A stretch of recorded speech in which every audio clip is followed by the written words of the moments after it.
Yo, hey, can you hear me? You listening to WAW. What a week. What a week. It's a brand new show, it's a new month, it's a new season, and a new guest. Yes, you might be feeling like an All Black who faced a Springbok last week, but you made it to month end nonetheless. So let's get into the show. Welcome back to Wow, What a Week. Welcome to Heritage Month in Mzansi. This is Wow. What a week. What a week. You can't make this shit up. Our comedian guest is in the building. He survived growing up in a place called Hanky, survived a BCom, survived getting lost in London, surviving marriage, and even surviving being a dad. He's reached the point where he's finally in his 40s, but by his own admission, rather unfit. So please give a warm welcome to Alfred Huff and Puff Adriaan. Hello, Fresh. How's it, buddy? It's great to be here. Listen, I've been waiting for my turn, eh? I've been watching him like, hey, but when is it my turn? I've known Fresh for a couple of years. I was like, hey, but they must have my number, man. When am I getting this call? What's going Oh, on? I'm so excited to be here. Thanks. How many people come up to you and say, Udo Carlos, I love your sport? You see, I get, you make that joke, but I've gotten it a lot over the years. When he was on ETV doing those yo, people used to go past me in taxis. Yes. Udo. Carlos. Used to get it a lot. So what, do you ride it, or do you say, no, I'm not Udo? Well, I'm hoping now in my life one day that Udo will get, hey, did anybody tell you look like Alfred? Alfred, I've never met him, by the way. Are you for real? Yes, and my sister-in-law and him are very good friends, childhood friends, and I've never met the man. But everyone tells me I They look probably like, became friends because she thought he was you. looks like Udo. It's like but I didn't know them at the time, so it couldn't have worked that way. Perhaps. Hanky, where on earth is that? It's a beautiful little town in the Eastern Cape, just outside of Jeffreys Bay, like 75 k's from Port Elizabeth. It's where Okay. Sarah Bartman was taken, and she's returned to. Ah, Yeah, okay. yeah. So how does a hanky boy end up in Josie? Lots of work and taking chances. Yeah. So basically, my dad is a shopkeeper, my mother is a teacher. Okay. I grew up in Anki until 12, went to high school in Port Elizabeth, thought to myself, went to university in Port Elizabeth, failed in UCT as one must. Just 1 year, quickly failed, came back. Okay. You go there, the negative marking hits you. Why UCT? Like, was it because everyone else was going there? So quick story. Yeah.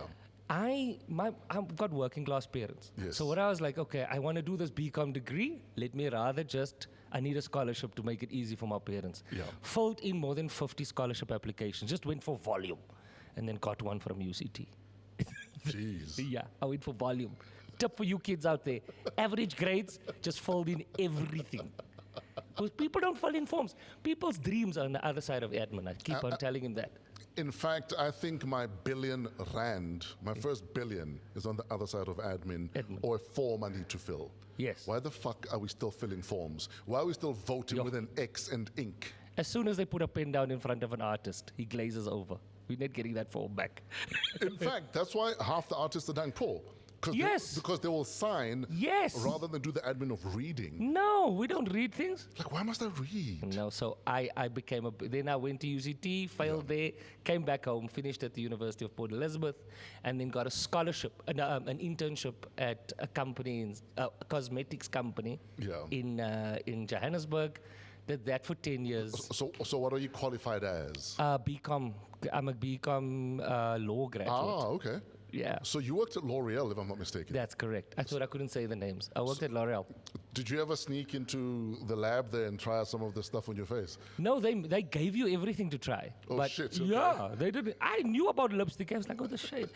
But and weirdly enough, I was the brand manager on cosmetics for a while, or commercial merchandising manager. Yeah. So does your wife ever come up to you and like, do I look fat in this lipstick? I don't get involved because they say communicate in your relationship, but not everything is for communication. For example, at the beginning of the month, I keep telling people, her eyelashes are amazing. You know, you can park your car for shade. Oh, yes. But here by the 19th, it's not the time to communicate now. Don't listen to communicate. You can't say, babe, there looks like there's 2 shades Absolutely. missing from the blinds. Yeah, just focus on month So end. I keep it to myself, if you know what I mean. You're a father again. Yes. Again, number 2, 1 month older. I know. So you didn't learn the lesson the first time? We wanted one. We planned it. Thank you, Fresh. Oh, look at you. Planned parenting. Very Lani. Very, very new age, eh? You can plan I'm these sure you things. even budgeted for it. Yes. And I don't think you can ever budget enough for a kid, but yes, we are very happy to have you. Oh, wow. Okay. Okay, so how many years apart are they? 5. Because there's a kid that has built a app Okay. that deciphers babies crying. And according to this kid's app, Yeah. it deciphers exactly why your kid would be crying. And so you know exactly what the problem is. It's a 15-year-old kid, Layla Khalib, from the West Bank. And you believe this? That my child is crying because his dad is overweight. It's like, why this? Why? I can see my future. It's cholesterol. Let me tell you why I believe this kid is onto something. Yeah. Because at this stage, parents will believe anything. Yeah. At this stage, parents will take anything. The first child parent Yeah. will take anything. Uh-huh. Child number 2. Yeah. Child number 2. Yay, it's a tough life, eh? We don't take you to the hospital until your foot is dangling. Oh, yes. You know, because you get used. The first one, you go, he's coughing. Yes. The second one, nah, he's all right. His child is there on the floor already. Then you take him to the clinic, not the doctor. He's half blue. Yeah. You're like, no, we haven't tried one last treatment from the firstborn. You bring remedies back. Yeah. You never believed in remedies in the first one. You go, man, the doctor's what? 2,000? No, man, Call but- Gran. Eucalyptus and... And those Dutch little meds. Yeah, What do they call them? versterkte druppels. Yes, the druppels. Lenons. Yay! Now you're talking. That was basically the pediatrician when we grew up. The wild thing is how a lot of old folks still swear by those Dutch druppels. My friend, I've got a story in one of my specials. My Tell us. granny was all about remedies. I was dating a girl many years before my wife. We have to Okay. put that into Okay. the camera. Please Disclaimer. do not edit that out. And now you're the only apple of his eye. Yes. So when I was dating this girl, Yeah. lovely person, man. But you know, girls get comfortable, and then one day you're watching a movie, and it's Yeah. now that stage where she kicks off her shoes. When she kicks off her shoes, things are going in the right direction. But her feet, her voete het geraas, Fresh. Jeez. Voetjies la rasa. So then what I did, I was like, I called my gran. I was like, Gran, what do I do? Because have you ever walked out and she kicked the shoe off, and you walk back and you go, Yeah, you open the cheese kills. Smells of cheese kills. Yes, Yes. yes, yes, yes. But now, they don't smell themselves. So now we're watching Titanic, my friend. You know how long that movie is? Fuck. Yo. So now I go, hey, I can't let this food Even Celine probably stopped singing. It's my like, what the friend. fuck is that? So I call my I think to myself, I can't let this fuchi get between me and love. So I Exactly. call my grandmother. She says, my boy got the remedy. You must Yeah. soak your feet in rooibos tea. Oh, wow. Yeah, it takes the power out of that food. So how do you say to your woman, we're going to soak our feet in tea? Because it can't just be her doing it. No, I told her it was you make a spa day. Oh, yeah. When she came in, I was knee deep in our rooibos already. Her rooibos was stronger though, and I put in a little pine gel just to help it. You know what I mean? I've never seen pine gel try to get out of a bucket. 40 minutes later, young, it was back, eh? Yeah. Undefeated, that food. Undefeated. Tush, tush.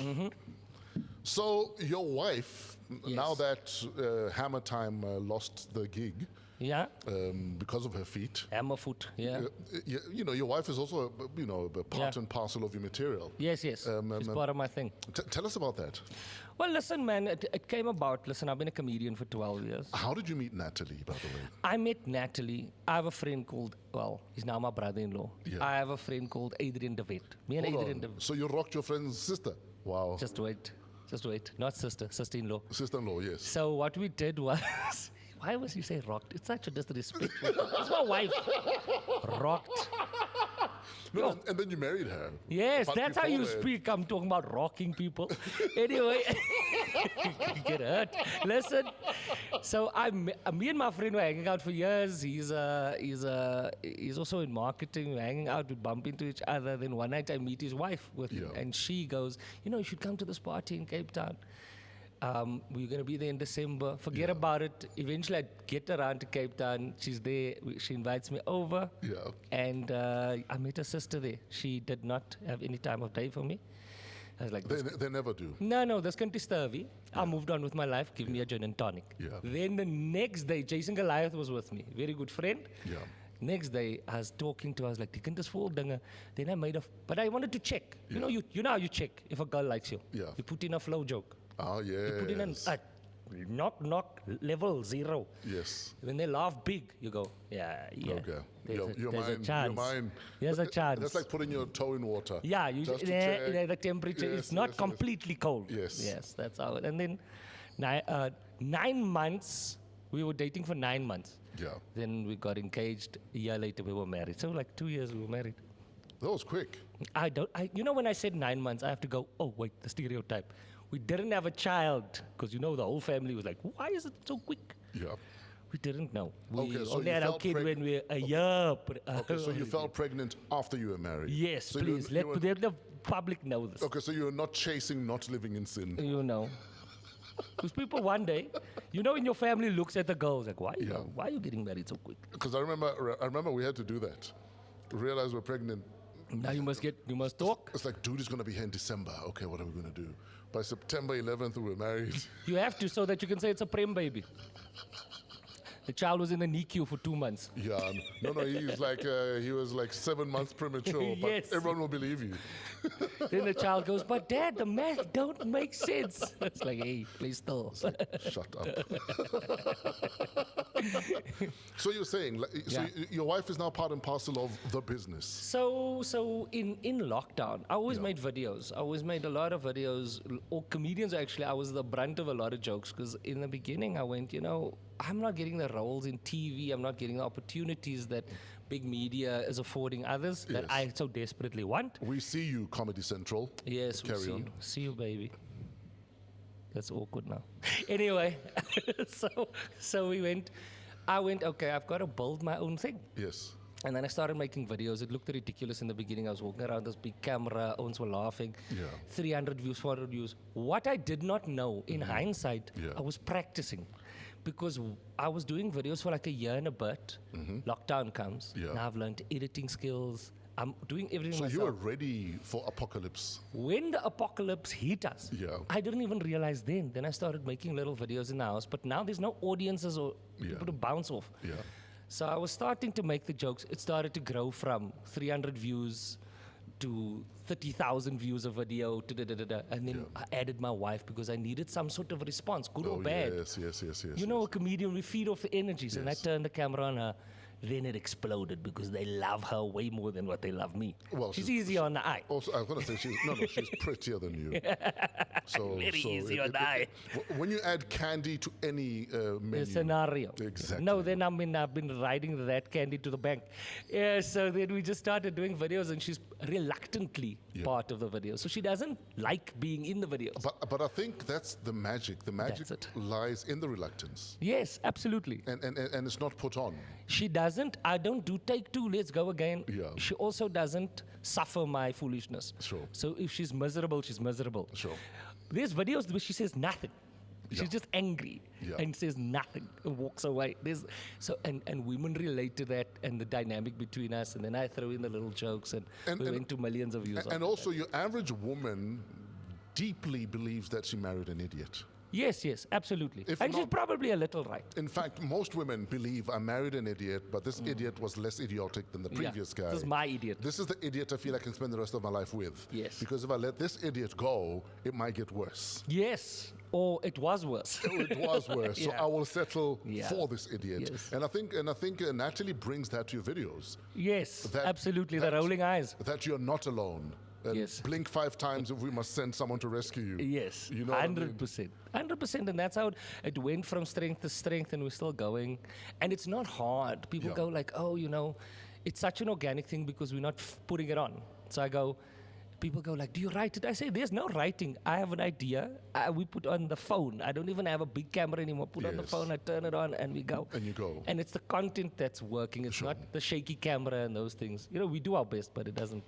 The fact that you can pick up your phone and go, like, you know, in rap it's called freestyling. Yes. Are you finding that it's making it easier for you to come up with material for shows then? That you can actually think on your feet like that? Yes, it absolutely, but it sort of part comes from the same muscle. Yeah. It's how we come up with material, Sure. especially my type of material is day-to-day things, relationship stuff. So when I notice something that's remotely funny to me, I take a snapshot because the video then, and then later on, some of those jokes I build out to a big thing, you know? Yes, So when people come to the shows, it's a completely different thing, but perhaps from the same seed. Okay, in fact, so someone might be coming to your show because they saw a skit you did. Yes. So that's just the hook.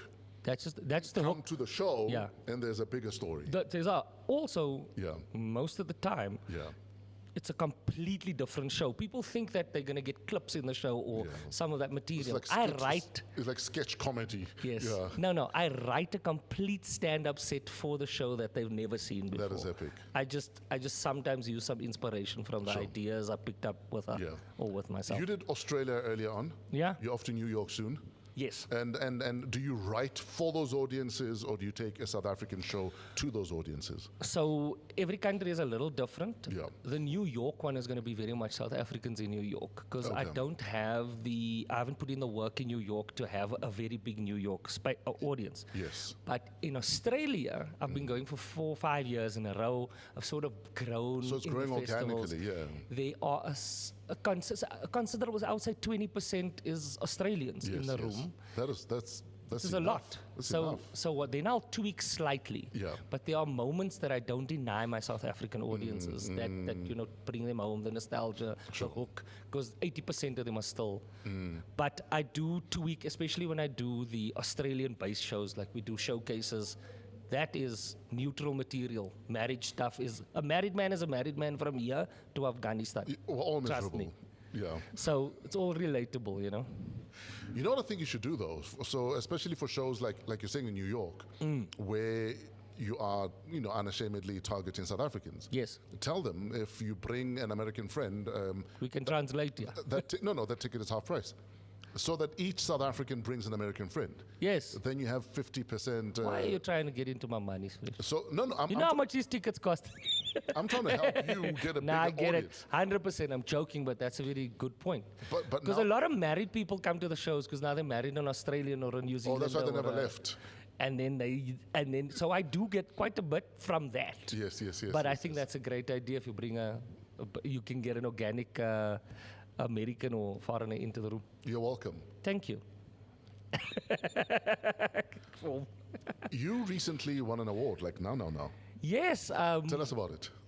Listen, Fresh, me, I'm competitive. I love awards. Yeah. I compete full ball. Yes. Full ball. Yeah. From day one, when God put me on this earth, even now, if me and you are going bowling, Yeah. me, I'm trying to win, eh? When you beat me, you beat me. So my whole... So when you were conceived, you're probably that sperm that I was like was competitive. Just on some nah. But this is the bad hook. The egg is mine.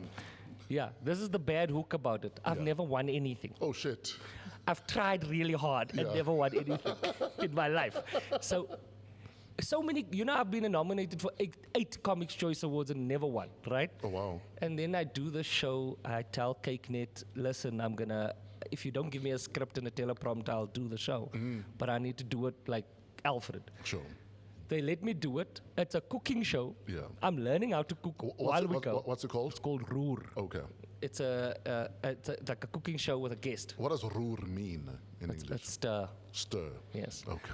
So roer and stir directly. And then forget about it. Then they call me, they say, you're nominated for this thing. In my head, I go, I've lost enough in my life. Let me not put my emotions here. I will not I'm hold in my breath. Afrikaans cooking show. I've been rejected from my own genre.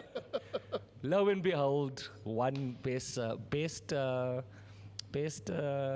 what do they call it? Best host of a cooking show. That's what I got. Wow. Very cool. Yeah. My son got a real kick out of it. So what does this mean now?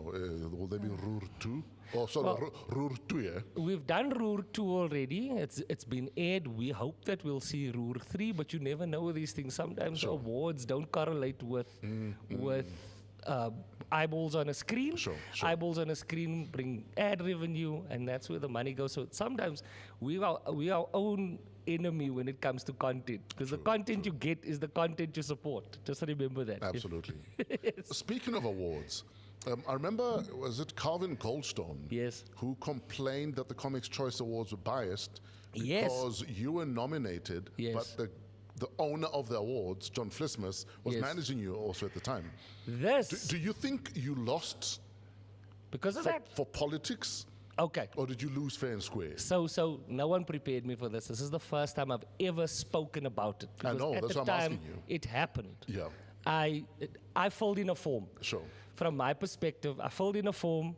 This is the categories I'm eligible for. There was a technicality. The reality was is that my show was in the last 2 weeks Okay. before the Cutoff. Before the cutoff. Yeah. But now you know, man, we don't base best DJ of the year on his latest album. Absolutely. Even you might win album of the year, but it's because we know you're a good DJ. Sure. So people vote not just based on the current thing. And I to a large degree knew that would happen. My PR is up. Guys are going to look at the thing, comedians are going to go, Alfred's done great. Also, I had 21 guys opening for me. It's a substantial amount of people voting. Sure. Long story short, I just filled in the forms. I completely understand the point of view, though. I go like, how does a guy there for 2 weeks and then win? Okay, cool. Sure. This being said, I wish Carvin had just called me and said, brah, I'm about to start this. Oh, yes. Yeah, instead of dragging me, because I felt absolutely. dragged in the media. Sure. However, Carvin Goldstone to me is one of the finest comedians. We might not see eye to eye. He's a funny dude. No, he's one of the best we have in South Yeah, Africa. yeah. We don't see eye to eye because I think that he should have called. Sure. However, from a comedian to a comedian, I think he's a fantastic talent. That whole thing, you asked, do you think I lost because of that? I think I lost because I was going to lose. Okay. They did do some sort of a... So it was fair. is I what think you're saying. he won. He went and won Comic of the Year, Yes, you've got to despite ask... the fact that he boycotted the awards. No, he won both of those awards. Yeah. You've got to, you should ask him, does he think he won because of the Because controversy? he started shit. Because I know I was definitely not going to win. Yeah. Because I don't think I was the best in the categories anyway. So if you guys were to stumble upon one another in an elevator, would there be a conversation or would there be a I conversation? think there would be a conversation. I mean, both of us, we're not violent people. Yet. We're adult men. Oh, no, I litigate. Oh, don't mess around. You think I've never been in a fight in my life. I litigate. You see me in the corner going, yeah, no, he had a turquoise top. Turquoise. He slapped me. It's hot on the left side. Call the lawyer. No, there'll be no fight. But Carvin's not a fighting guy. He's not an idiot. You know what I mean? Yeah. I do think there's room for a conversation. I just felt, I would have had I would have had no issues with it if it wasn't just a situation where you called and said, listen, I think this. Then I could have defended myself on the phone, and then when it came out in the wash, comes out in the wash. Yeah, but just tell me fire in the hole. Tell me incoming. Because we weren't on bad terms, man. Yes, absolutely. You just called Now we us can't be on any lineups together because Is it that deep? I don't think it's that deep, but I do think I definitely feel I would be lying to you if I told you I'm completely happy with the situation. Yeah. I think it would have been the right thing to do just to call me up. You have my number. You can find my number. Carvin. I litigate just before you. Don't slap. I litigate. Speaking of beef and war and litigation, Yeah. you caught 2 garters at 2 different weddings Yeah. before you proposed. Yes, weirdly enough. Were you There's a trick to it. under pressure to propose? Not at all. Were the garters- My wife was very unhappy about me catching. I was going to say, were the garters linked to the decision? Not at all. Yeah. Not at all. You know how you win? Let me tell you, I've emceed more than 300 weddings in my life. I know how to catch a garter. Jeez. Stand okay. right up front. It's light. It'll come to you. And it's cool when the MC catches the garter. It's almost this big fun thing. Then I dance. How does with it the work person. when you catch a garter? Like you catch and sniff, or you just catch and run and say, I want to get married soon? No, you snuff later. You can't in so public. You can't do a public snuff. no. Okay, so you do it in private. Yes. Okay. Guys, I'm not the only one who's ever wondered about what you do with a garter after you catch it, so please don't look at me like that. Thank you very much. 100%. Catch a sniff, huh? You snuff, not me. I just told you you snuff later. It would be the polite thing to do. My officer telling me we're running out of time, but we're not running out of time. We still have a bit of time. No? Yeah, cut. Anyway. Yes. So there's been a lot of shit happening in East Africa, not East Africa, West Africa, Yes. with coups and whatever else. I think it was Gabon that went to the polls, and the results came out, I think, yesterday. And the army said, no, we are overturning these results. The army said it. The army said we are overturning these results. Isn't this a story that this is not a? This happens. What? These things, these military, like, no, we don't accept this. This is not a new thing for us in the world. But you know what the problem is, though? The Yeah. problem is Gabon has been run by an entire family since 1967, the Bongos. So Pa Bongo was president from 67. Yeah. And then his son took over. Yeah. His son was going for a third term right now. Okay. And the army are like, fuck that shit. It's not about to happen. And But now- I'm at a point in my life as an African where I believe that sometimes shit has to happen for people to be taken seriously. A third term, one family over It's 60 ridiculous. years running one country. It's ridiculous, but often the result isn't instant. Like you're gonna think now, okay, now, what do you think is gonna happen when the military runs things? You know, it's gonna be another mess. It takes burning down the house to the ground almost to start Yeah. building, and we hope that it comes back to what it was formerly. Or that it's ever built That again. it's always So it's these things are so difficult. It's tragic, really. But I mean, a family, man. It's like One a family business. Absolutely. You're running a country like a family. It's like the corner store there where they're selling fish and chips. Let me just give you Ministry of Forestry. You my cousin. Absolutely. Hey, bro. Do you do political material? Not at all. At all. I find it very sad, so I don't do it. Why do you find it sad? Bro, because I've been fortunate to live in every space in my life. I come from a very humble town. Yeah. And my father was a shopkeeper, and I could Sure. see how those decisions made at a high level affect people that are already suffering. So when people make these jokes, I think of an auntie's face that I know, and it's So politics is personal It's for you. very personal for Yeah, me. It's yeah. very sad. Sure. It's very, very. So it's not. That's why you'll never hear me go political jokes. I've never done them at all. I don't have the skill set to make it funny. Even when the politicians just give you the material. And they do, man. drop I it mean, on they're your lap. right. There was one political joke. Remember that one minister spoke, or that one political figure spoke, and then she farted and said it was a digital fart. In fact, I was going to ask you about That's that. the only joke I've done that's political. And she I was like, said- Auntie, no. and she said it was added digitally. Yeah. And I So, was like, so you believe she did? No, my friend. I know. You could see it. You could see it. We don't have the technology on our highways to make that fart so, authentic. Auntie had kool geëet, man. With a bit of moist. You could hear it. It was too accurate. You need a studio for that. Memes are made on a Huawei phone or a Samsung. That was Adobe Pro, my friend. Crack. It was just too good. In fact, expelled ANC member and former Secretary General Ace Magashule started a new political party. On Wednesday, I think he had a press conference. It's called ACT. And the first thing I thought was, I'm hoping as they act, he'll go back to the Free State and fix the roads there. Because those roads have been fucked for the last 15 years. No, bro. They've been fucked for the last 15 years. Dude, have you been to Grahamstown? Is Talk about potholes. Is there water yet?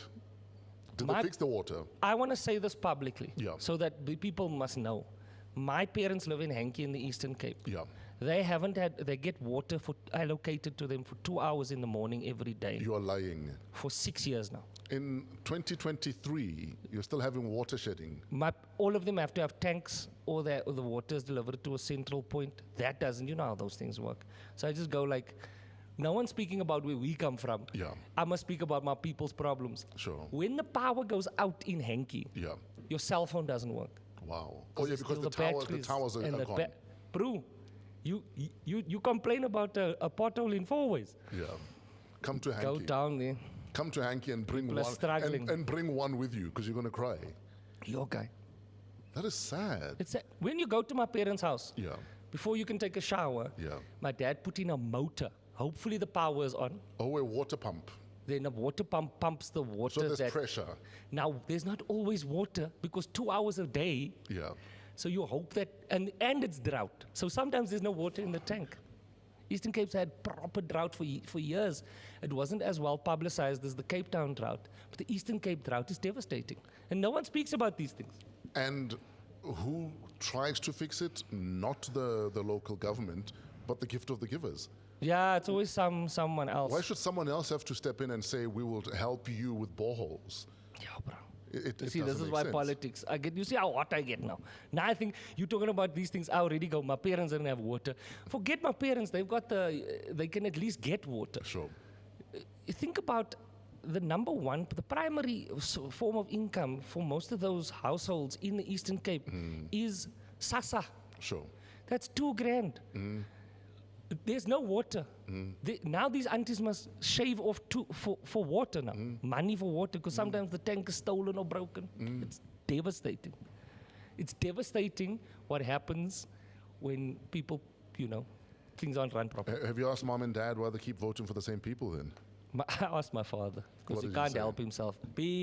My dad, Yeah. it's public knowledge. Big ANC, a guy from back in the day. Yeah. Well, disagrees with a lot of things, but he says, it's tough. Yeah.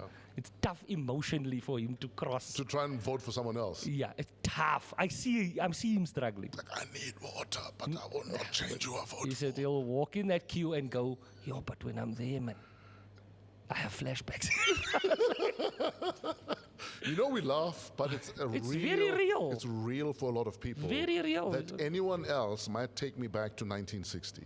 Yes. And it's real for a lot of very people. real. Because they lived in that time. Yeah. My dad's got an ANC membership from when it was illegal. It's Yeah. old school like that. Sure. When And it was so- written in cursive. Yeah. Oh, no, it was like, it was a card. It's Yes. like a little, with a thingy chip. Yeah.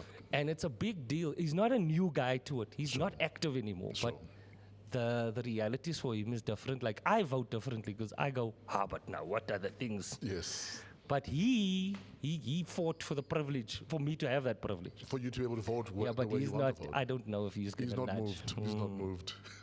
I see it in his eyes. He doesn't even need the T-shirt, eh? Does not need the T-shirt. It's tattooed in his eyeballs. His fingers don't do. It's a default setting. It's like a machine. I don't think he's ever gonna.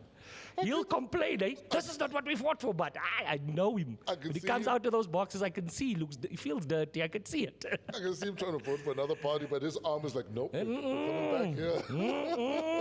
That's hard stuff to get rid of. Oh, fuck. My dude, we are out of time. Thank you. As you can tell, that lady there She's- is here to tell us that it's time to go home. time. Because that's what she does. You didn't know that this was going to be such a serious interview. That's what happened to him. I What do you could mean? see it. I interview people. Yeah. I go, I thought this was going to be jokes, but there's other things happening here. No, but we want other things to happen. Oh, Because fantastic. we don't want people to think Alfred is just about jokes and annoying, No. annoying Natalie. Very serious. Actually, people would be surprised. I'm very fun and fun-loving, but I'm a serious dude. Most comedians are. Your favorite comedian? Serious, bro. Natalie's like, he must just try be serious at home, please. No, it doesn't work at all. Where can we catch you on stage, brother man? If you guys want to catch a show near your house, just go to www.alfredadriaan.com. All my stuff's listed there. And I'm the same on all my social media. Alfred Adriaan. With That's a double correct. A at the end. Yes, before the end. Okay. Thank you. But it used to be Adrian, and then some know-it-all at home affairs added an A. No, I think what we did the research, there was it was spelled Adrian. Okay. And because of literacy, one of my grandparents had to fill in a form and probably just practice the name and that day put in another A. Also, family messed it up. Or, this is my theory, is that there was maybe an Afrikaans oompie there, like back in the day, and they went, listen, my name is Adrian, and hy spel mos om Adriaan. Adriaan, yeah. Bang. That's what I think happened. And the rest is history. Yep. Here we are. Alfred, thank you very much, my guy. Thank you, my friend. Thanks for having me, and always fresh. It's always a good time. You're a funny dude. Thank you. You must come to the show. Stop promising. I think your wife is funnier and she hardly speaks a word. And better looking. But thank you for hanging out with us. Thanks, man. Cheers. Ladies and gentlemen, Udo Karlse is about to leave the building. Udo Karlse light. Ladies and gentlemen, Alfred Adriaan Thank you. has left the building. This is What a week.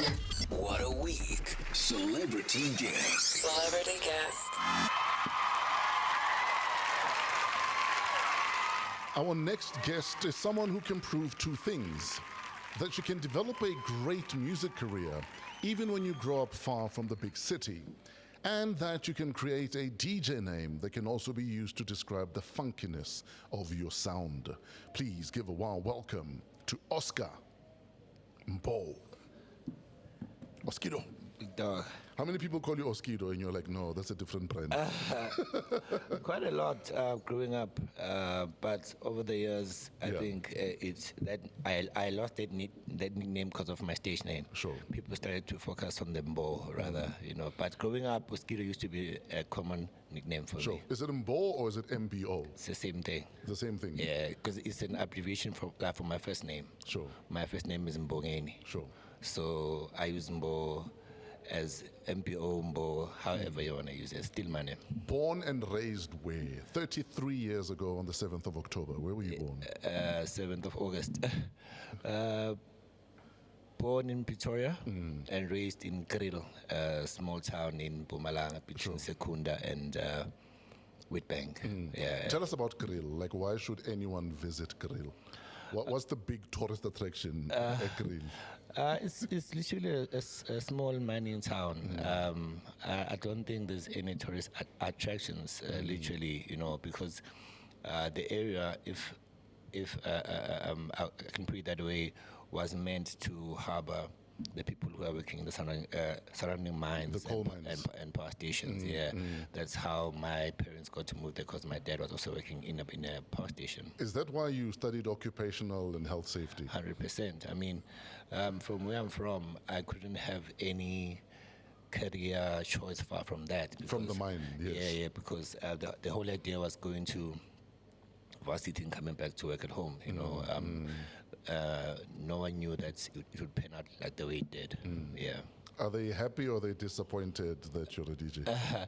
No, they're happy. I'm lucky to have a very supportive family, supportive parents like I did, because the coincidence is that I've been always a house music lover from growing up, because I'm from a very music loving family. So on my final year in matric, a friend told me to try playing music, Sure. And I felt like I'm not the guy to do that, because I used to be the guy who collects, and I used to be the guy sometimes who shares music with the DJs, And then I tried it out, I think it was just after writing my finals.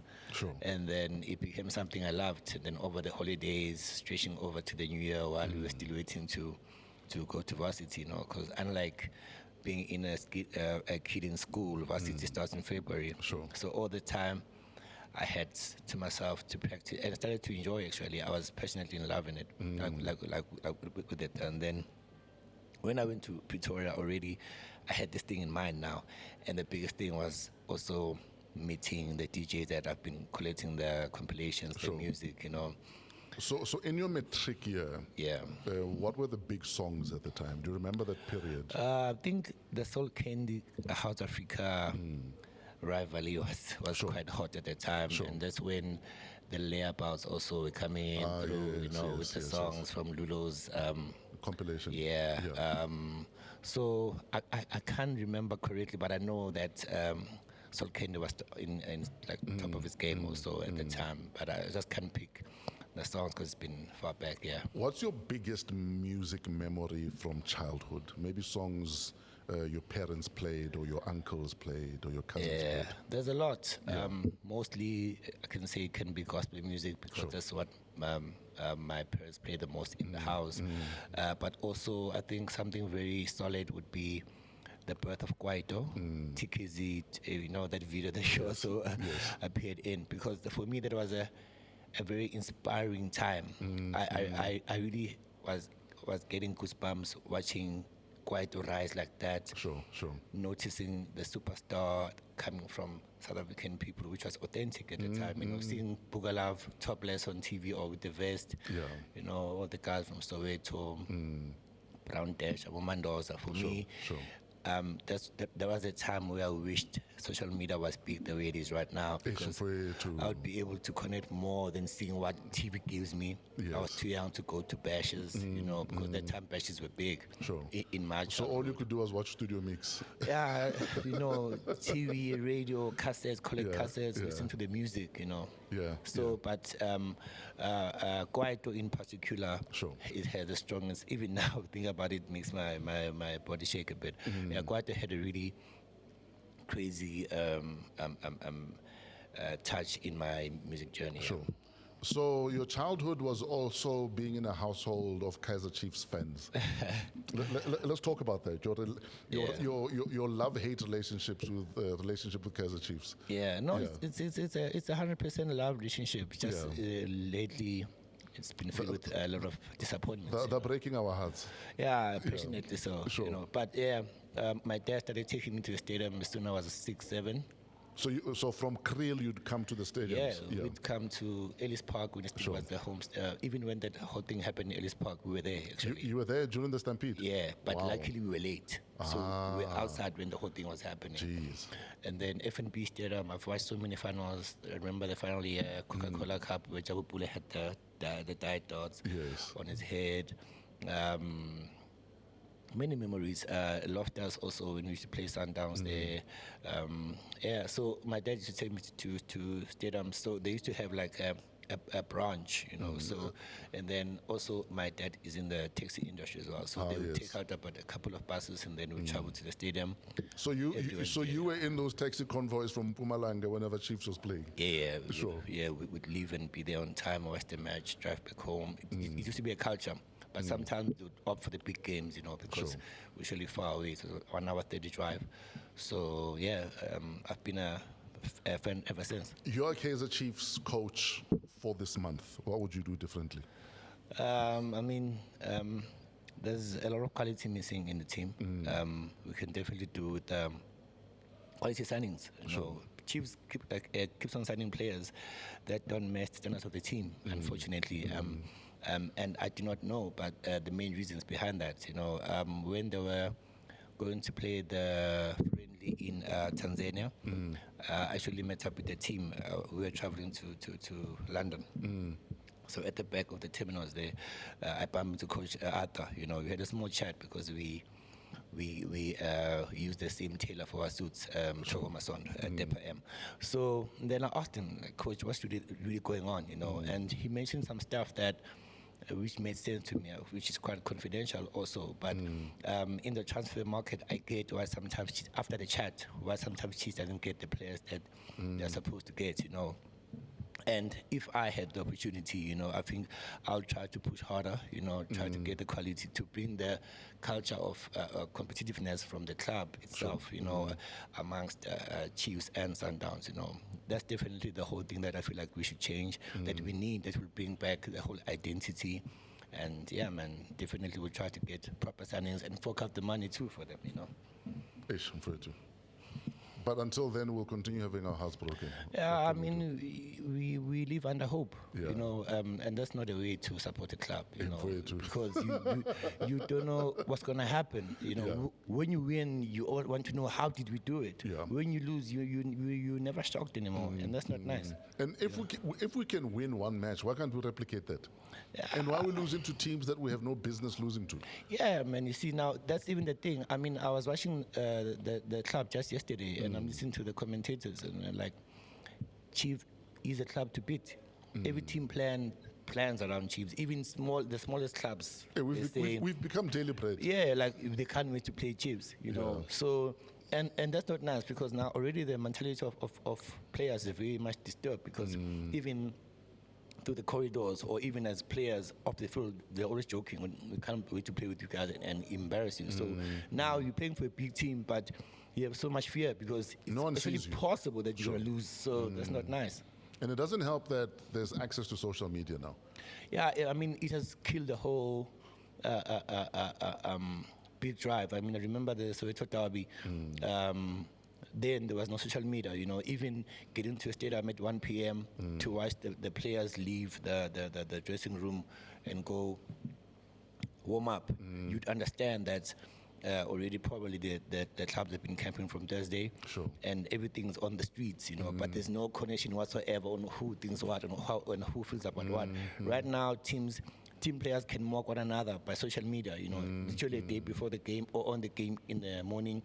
And then you know that maybe the top 3 players that you guys have as the best ones are injured. Already you go into the game with fear. Sure. You know, you're a new kid from development. You first time playing in FNB Stadium, like Soccer City, and 90,000 crowd.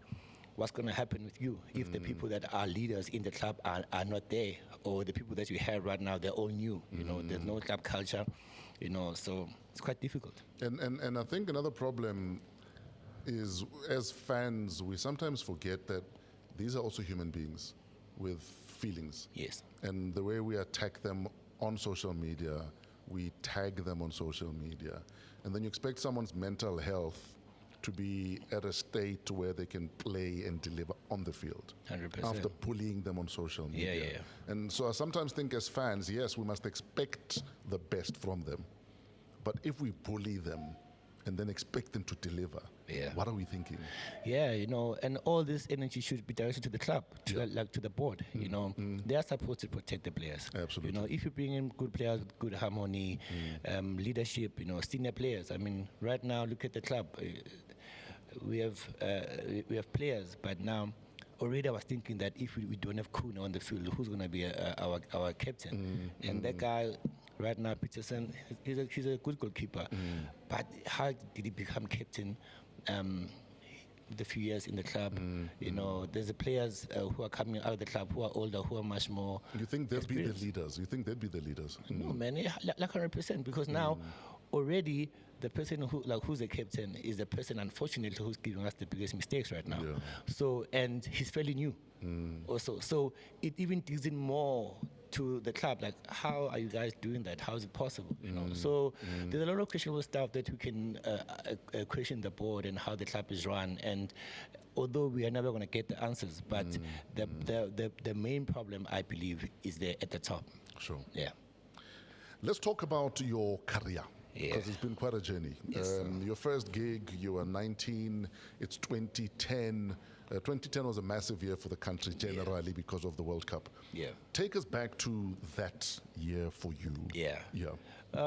2010, like I said, I completed high school in 2009. Yeah. So 2010, it was the time for me to go to varsity, and already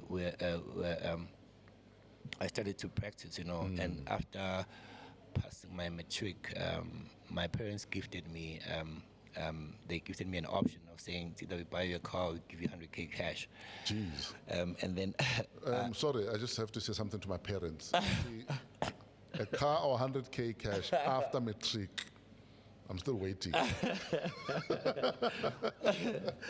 yeah, so, and then, like already I had the love for the music, you know, Sure. and I opted for the cash, Sure. which led up to me having to buy my own equipment Okay. entirely to just practice, you know, I bought myself a PA system because I saw a niche also in the market that's from my hometown. Like I said, nothing much was happening at the time. So, and then, like before that, we started planning our own gigs. Like it was a few friends of mine. We formed a group called Golden Boys Entertainment, and our first gig was at a car wash a street after, just next to my street. You know, put up posters, word on the street. You know, washing cars, having hard sound, and we were playing for ourselves. You know, and it like people came and it was packed. That was my first official gig actually, hosted by me and my friends then, and then it moved over for me, and then I said, okay, I want to be serious with this thing, and then that's how I really got to get the equipment, and then started to working on myself after the first gig. Yeah. So how did you grow your name such that, okay, in Grill I'm becoming a household name? Yeah. How do I replicate that and take it outside Mpumalanga? Yeah.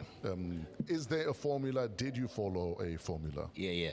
So the more time moves in, because now already I'm exposed to other parts of the country due to school moving me out of the province. Sure. And then also learning, you know, I mean, where I was staying in Pretoria at the time, my first year, I was like a block away from House 22. Oh.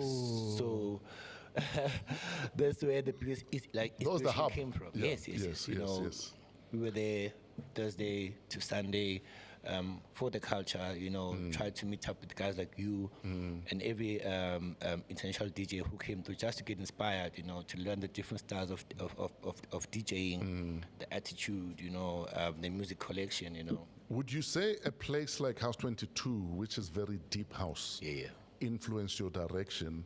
And let's say, for instance, if House 22 was maybe a hip-hop club, your direction might have changed. Or were you deep house from day one? Yeah, like, I'd rather say house music, not deep house. You know? I mean, deep house is part of house music. So it did play.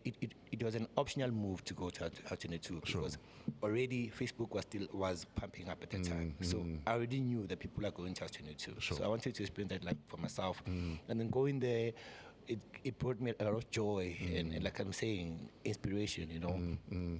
So being exposed to venues like that brought in ideas on how can we formulate a plan and go home, or my home province rather, to try and build brands of ourselves. Because the culture of big artists, of big things, big events at that time wasn't as big, you know. People used to drive out of Mpumalanga to come to Gauteng to party, you know, even on a mere weekend, you know. So that's when we looked into the neighboring cities, towns. So what's the nearest town to Kriel? There's Witbank, there's Secunda, there's Middelburg, you know. When you so you're right in the coal belt, yes, basically. like in the middle, you know. And then we, like I said, we had a group at that time, Golden Boys, you know. We came up with a plan of approaching venues. We were a bunch of DJs who played different, house music, but different styles of house music. You know? And then we tried to offer them that we do this, we do that. Can you please come to a venue, showcase ourselves? And then we tried to build something. And then that, on how that gave us growth. Now, on each and every venue that we go to, we try to get a guest DJ, you know, to support the event. And then now we're not only trying to showcase ourselves, we have a person who they're keen to listen to. The draw card. Yes. So that's how we definitely covered the ground, you know, because not a lot of people were doing that. And then it became a thing that, okay, we are young boys who are trying to tap in. At the same time, we're not based in Mpumalanga. And the social media now. And also the biggest thing that I have to mention, Big Dog, is that at then I had already started my podcast because of being exposed to Pretoria and the world and how things are doing. So I met a friend that side who taught me a podcast platform where I can record mixtapes and put them on that platform, and then people can stream and download. It wasn't a big thing at that time. I remember the biggest podcasts were from abroad. So that podcast really pushed in high volumes, and that it pushed the names quicker than us being able to go on the ground and try to hustle it out, you know, more like the guys of your generation did, you know. So the internet definitely played a huge role in terms of growing the brand and being known. So in overall, we worked on the ground and also used the internet, and things like sped up quite quick. Yeah. So tell us about this podcast. What was the name of the podcast back then? The name of the podcast was the Ashmed Hour podcast. You know, it falls under the Golden. Why Ashmed? So I came up with the name because when I was doing the process of being on the domain of the podcast, I had to come up with the name. Sure. And it took me 2 days to think of the name because I didn't want to do something, house something, or because I knew everyone who's gonna tap into it was gonna go for that. Sure. I wanted a name that's gonna stand out to be able to for people to ask questions. What is this? And then automatically by asking this, it's gonna be interest, and then an opportunity of people trying to jump on it. So I was traveling to gym after class. It was in Pretoria CBD at the time, at a mall called Tramshed. So while I'm waiting for my friend after the station, I'm outside. I'm looking at the name of that center, which was Tramshed, where the gym was. And then I tried to, play around the word. That's how I came up to Ashmed from that name. So Ashmed is from the Tramshed Mall in Pretoria. Yeah. Oh, basically. wow. That's where it's coming from. As soon as I got home, Yeah. I googled the name. I tried to see if it doesn't have any meaning to anything. Sure. And then I spent about 2 hours, and then I didn't find anything. I just came up more Indian stuff, but it was never the precise name. Sure. And then I said I'm gonna call it the Ashmed Hour. Now, one of the things I've often advised kids to do over the last 20 years is use the internet. Do what you can with what you have. Yeah. But use the internet, network, but most importantly, be consistent in what you are trying to put out there. 100%. And I think you started doing that at an early stage. Yeah.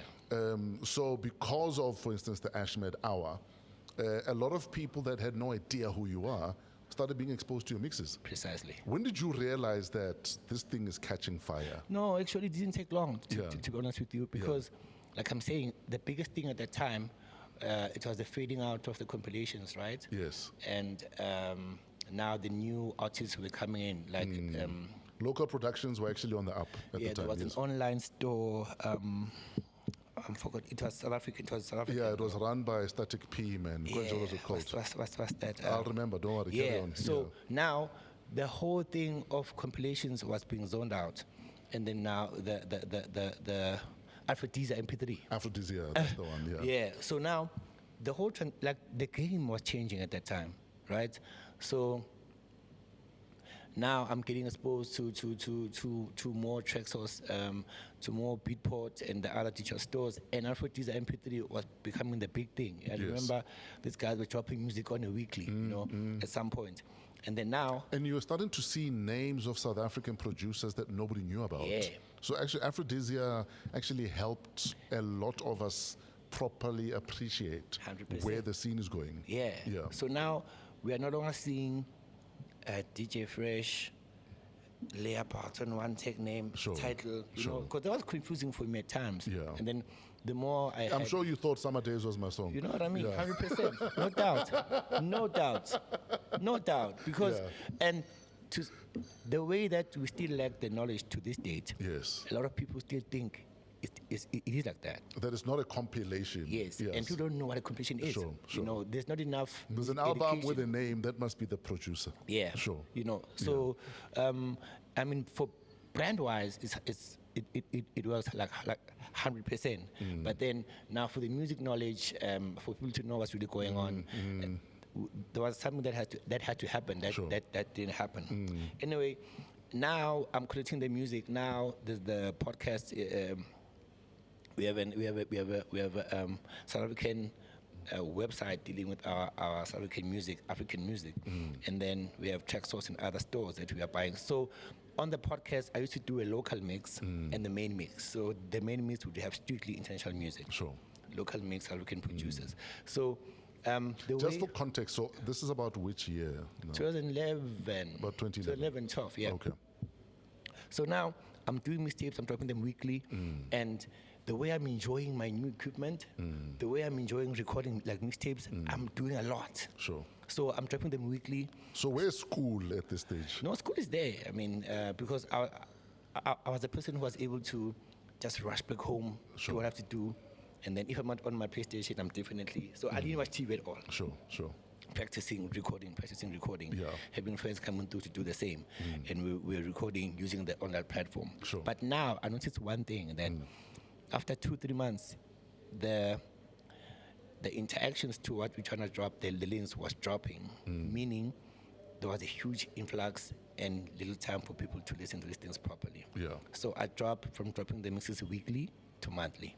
Yes. Create demand. Yeah. So now, okay, cool. In a position where to get guest DJs.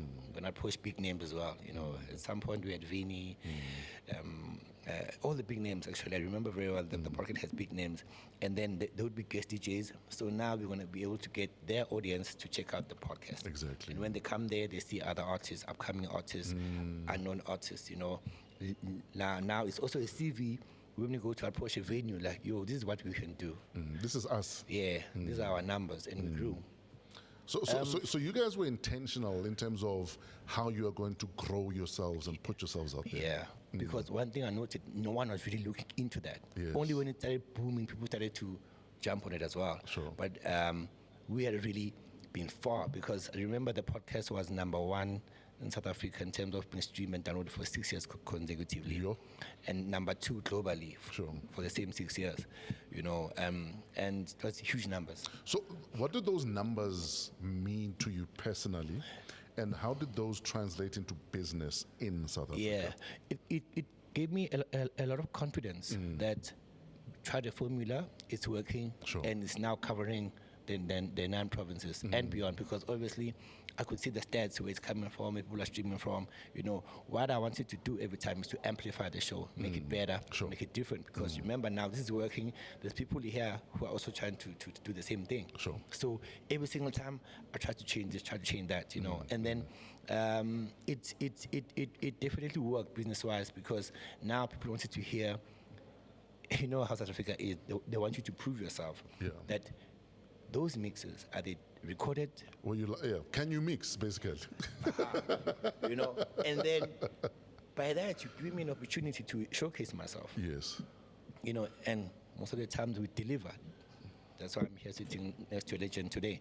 You know, we deliver, given the opportunity, given the sabotage, given whatever the game comes with, of which Sure. you would know better about. Yeah. But we would take the opportunity, and then now we try to bring in a little bit of professionalism in it, as less clued up as we were, you know, but the effect of being Gauteng, seeing how things are done, we try to put it on our brands and try to make ourselves big names with the resources that we have. Sure. Yeah, so that turned over into having shows. While we also hosting like our shows, people started to host us and make us guest DJs, get there, we deliver, we play the music, and now there's people who are following the podcast. I remember there were school kids, a lot of kids in high school would be playing them mixes, and the social media now, so they tag us and tell you, Sure. this mix is beautiful, what's the name of this song, you know. And also we would not drop the track list of the mix, so that we can try to get engagement. Oh, yes. So we know people listen when they want a checklist, specific number, and say, okay, guys. Because then they're forced to ask you, what was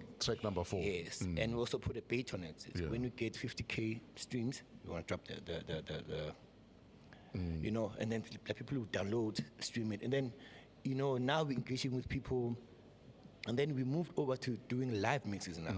So we approach a venue saying we want to do the sessions where we record, and then we want to put the sessions same on the podcast. So you want to get the visuals of a recording, you want to go to YouTube. Sure. This will be the audio of it. So there was engagement. Still, people came to the shows, and it was beautiful. Beautiful journey. Very, very, very energy draining, but it was very beautiful because I enjoyed every minute of it. So all of this is happening. There's growth, Yeah. there's engagement, there's interaction. Your name is growing. Yeah. When does production come into the picture? Because your EP only dropped in 2019. Yeah. Your first EP. Yeah, Colin Bao. Yeah. So with the growth of the podcast, I remember telling the guys, like, gents, when we get to our 100th episode, we should also be close to a decade of the podcast. Sure. I would love us to do something different, to tone down on the podcast, because now there's so many people doing what we're doing, a lot of copycats and stuff like that. And I was really uncomfortable with it, because now I feel some sort of betrayal, but I also understood that we opened the channel and it's open for anyone, really. Sure. I said, gents, because we are innovators, let's change the tune let's educate ourselves something different. Let's go a different path. In actual fact, what I had wanted was the podcast to end on the 100th episode, and it's some way sort of did, because now when that happened, and then I turned the podcast into a record label. They asked me our records, now this is the time for growth. We're doing this differently now. You want to go for this, So 2017, 18, we toned down, we started working, collaborating, going to my favorite producers, learning the way, and then definitely 2019 is time for a new change for everything, So that's the year, and that's how it moved from doing that podcast and moving over to production. Now, you approached a lot of big names, obviously wanting to leverage that. Yeah. Who would you say were some of the names that, despite the fact that they didn't have to give you a chance, they did anyway, and it helped in your growth? Yeah. 100% Vinny Da Vinci. But Vinny's been that guy. Yeah, he is that guy.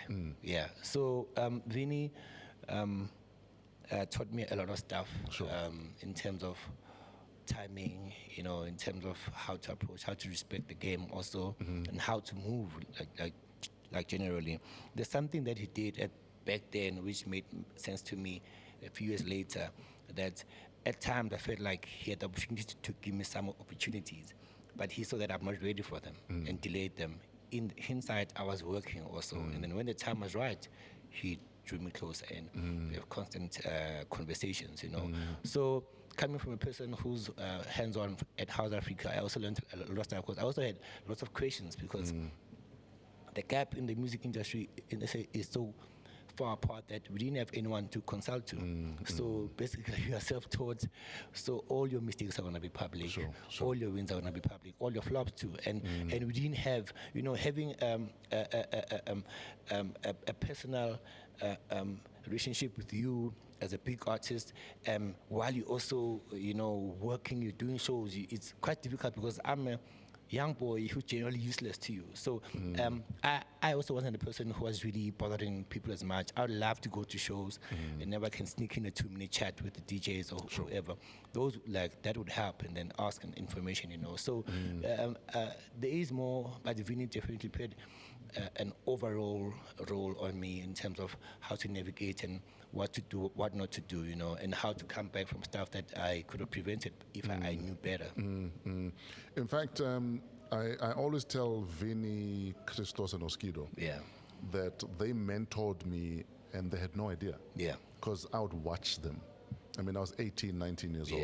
I'd just watch how they operate. Yeah. I'd listen to Christos's mixing. Yeah. Because Christos could mix from cassette to sand. He's a gem. And still be in the mix. He's a gem. He's too much. Christos is too much. So for me, I understood already from the age of 18, 19, that your mentor doesn't have to hold your hand. Your mentor can be someone you're just observing. Just observe how they move, observe how they handle their business, observe how they treat other people. 100%. And I think, Vinny, Christos, Oskido probably downplay just the massive impact they've had in the number of careers they've had an impact on. Yeah, but that just also embodies selflessness. Yeah. They have that. I mean, I was looking at some pictures where we were standing next to Oskido years back in the clubs here in Joburg, where you're wearing a suit somewhere. Most of the time you're wearing a shirt. No, that picture was taken in 1993 in Botswana. Was it in Botswana? I was doing first year law. Okay. I was doing first year law. Oskido and Ian Sugola, may his soul rest in peace, were doing a gig in Botswana, and they booked me for that gig.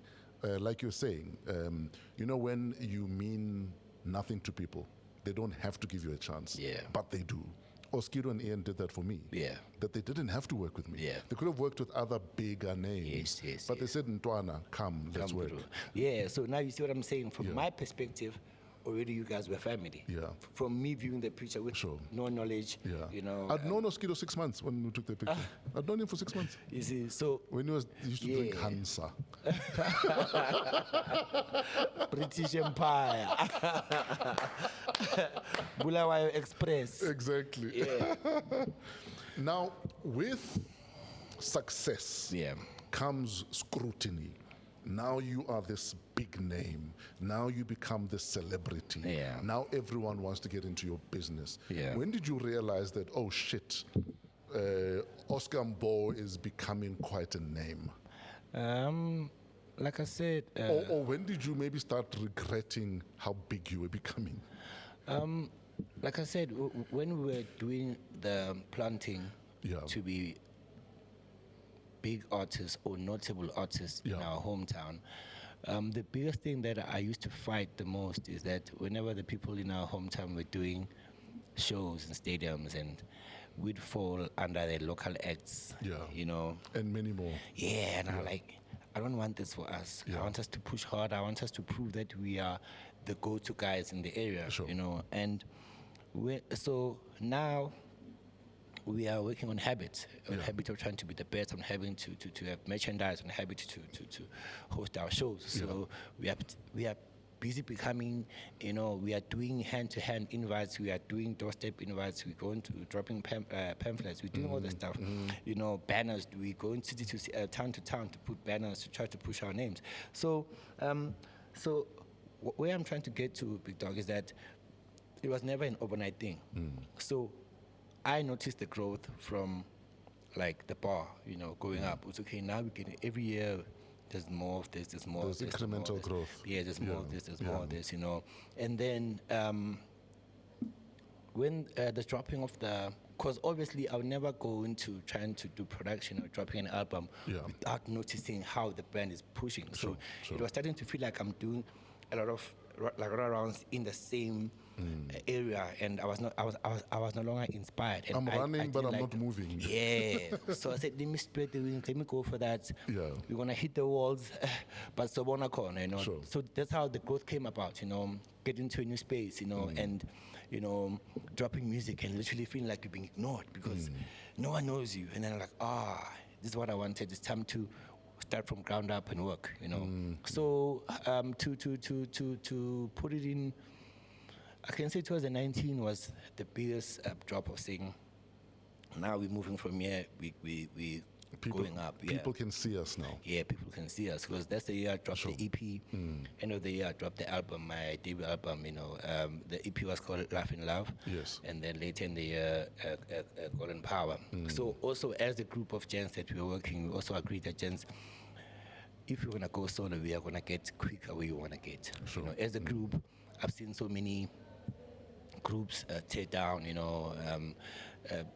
Like mainly because of their own reasons, but I've also noted how growth was limited in a group. Yes, you know, yes. if you're sick, we can't pitch up. You know, if you're feeling somehow, and I said, gents, we are not dismantling this. Let's go work. We'll come back again when we're older, when we've got much more. Because when I resources. grow, we grow. Yeah, Yeah. and then we all pursued that. We all did our thing, and we are all doing well. So that's the year where the whole thing changed, and that's where now you're going solo. You're practicing what you did with the group, but now individually, you know. Sure. So 2019, moving forward, was a year, yeah. But you're also becoming somewhat of a fashion icon, some would say, because you always look on point. You know, I've seen people compare your fashion sense to, you know, Tyler the Creator, maybe even Skepta, maybe even A$AP Rocky. Let's talk about you and fashion. I think looking presentable for me 24/7 is something I told myself I I'm wanted sure to when you do. wear pajamas with the top button down. And a tie. I'm sure Oscar is the first guy with a sleeping tie. There's actually a trending picture right now where one of the guys who do that's the portraits where he came to drop off this edge by my house. So Sure. And then it was still early in the morning. I think I got home around 4 a.m. from a show. Sure. So he comes through and I wake up and I'm like, I'm gonna change it because I haven't showered yet. And then we get out the house, take a picture for his, you know. And then that picture was old and it's surfacing now a few weeks back. And I'm actually wearing a pajama with the, with the button, yeah. So people are like, if this guy trips even when he's sleeping. And I'm like, man, come on. Yeah. So it's all about being presentable, you know. Fashion icon, fashion, it's quite a something I don't like to touch about yet until I've grown in it. But for me, how I look at it is being presentable. That's what because there's something as a group. Again, I'm gonna go back to the group because that group gave us so much things to work on. Who else is in this group that you keep referring to? Ezra Mlotshwa and Ezra, DJ Lou, there were other members that which also left us earlier, so that I cannot mention because I don't have much more memories with them than the guys, So Ezra Mlotshwa, DJ Lou, Lou, DJ Lou, yes, yeah. So the three of us. So our mandate was whenever we go to shows, we have to be presentable, even if we draw attention. So sometimes we'd go to a show wearing a full-on suit, formally wearing boots tucked in. That was our go-to thing to also catch that attention of these guys are being different, because how the notion of how DJs are portrayed as people who don't like themselves or people who are dirty. T-shirt and a tracksuit. Yeah, so we tried to move away from that, and then even without the group, I maintained this thing while looking presentable, even away from my job. Even if I'm gonna go to do errands, I'm gonna do around, I want to be looking as comfortable, as good as I would like to be if anything happens. But generally, Majita from that part of town, though, Witbank included, generally looking good is a thing. 100%. And I don't know if it's because during the week, a lot of guys are at the mine. Yeah. So when I'm not at the mine, I must look good. That I won't take that away because that's where I'm coming from. There was culture. Yeah. Looking good, We would go to an event and we'd look forward to see how's he dressed up. Yes. How that used to be a thing. I won't call it competition because it always used to be good vibes. It's a way of life. It's a way of life. Yes, it's all about you. So when you go to a party, you're now looking forward to saying, I want to be the only one who wears this type of shoe, this colorway, this type of jeans. So it used to be a thing that we grew up with, Vela, So you're 100% spot on. 100% spot on. That type of, that area of the country, with Ben, Mpumalanga, Middelburg, is like... It's a thing. Yeah. Now, on the flip side of all of that attention you get, you also get negative attention. Yeah. People saying, he's not wearing originals. Hey, these are fakes. What do you say to people who say that to you? But also, how do you feel when people come at you like that? Yeah, I don't say anything. Yeah. And I'm also human. Sure. To some extent, it used to make me feel somehow, But didn't you deactivate your Twitter at some stage? No, I did. And it wasn't about that, actually. Let me tell you how I did got to deactivate my Twitter. Then I'm going to come back to this topic. Sure. We were actually done with the December shows, and it was the first time doing so many shows. I was exhausted mentally, physically, and I wanted a break. And I was going on a holiday. This is 2 years ago, right? Yeah. Was it the time we met in Limpopo, that festive season? I think so. I think that festive season, Yeah. we played at Madombisha village. Yeah, because Yes. we did a total of 36 shows that December. Yeah. And we were just driving It's everywhere. tiring. It's yeah. tiring. So I'm like, you know what, I need a peace of mind. Yeah. Besides, Twitter also never used to be my favorite app because of how people do things there, Sure. And then I decided just to take a break. And I remember, I think it was 21 days before it goes. And I think on the day we met back with the team was during that time. I'm trying to log in, I lost my account. I was really shattered by that because for work opportunities, for getting to, because it worked a lot. Twitter worked for a lot in terms of reach.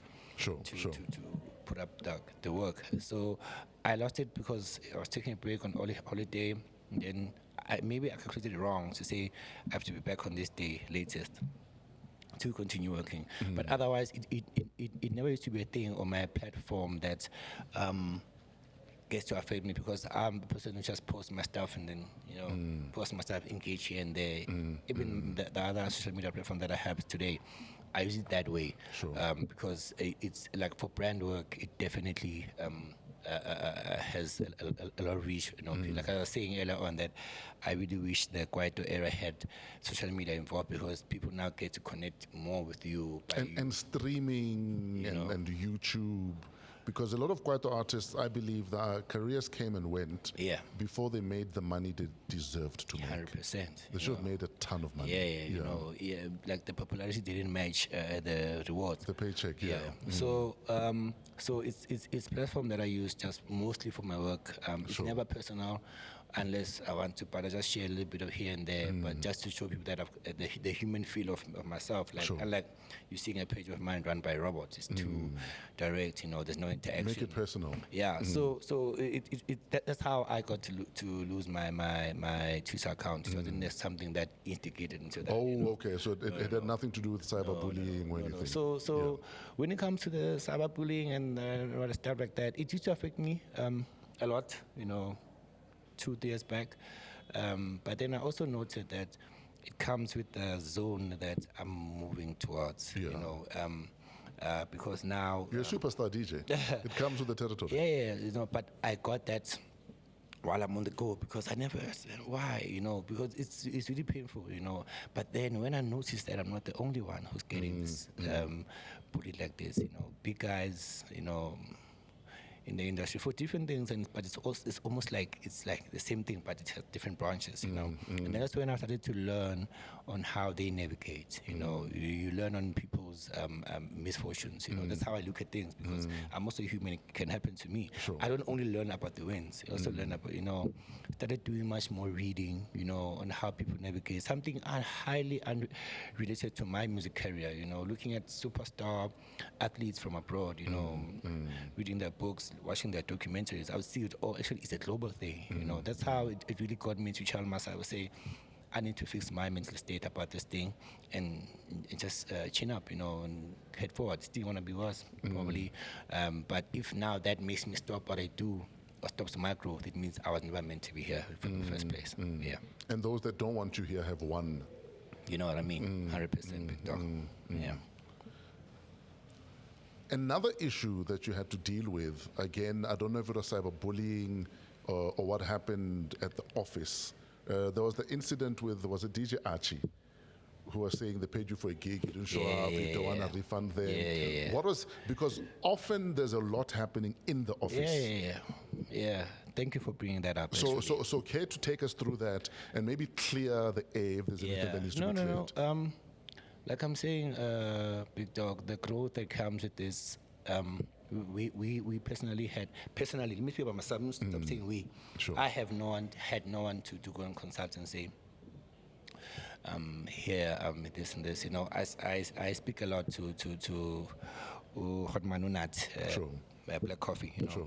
And every time we're together, I always ask about things, Sometimes he reaches out, out of the blue to tell me what not to do. Now it's time for this, because he also understands that he's also watching, So he's also more like a Vini, like to me. I respect him so much because he cares.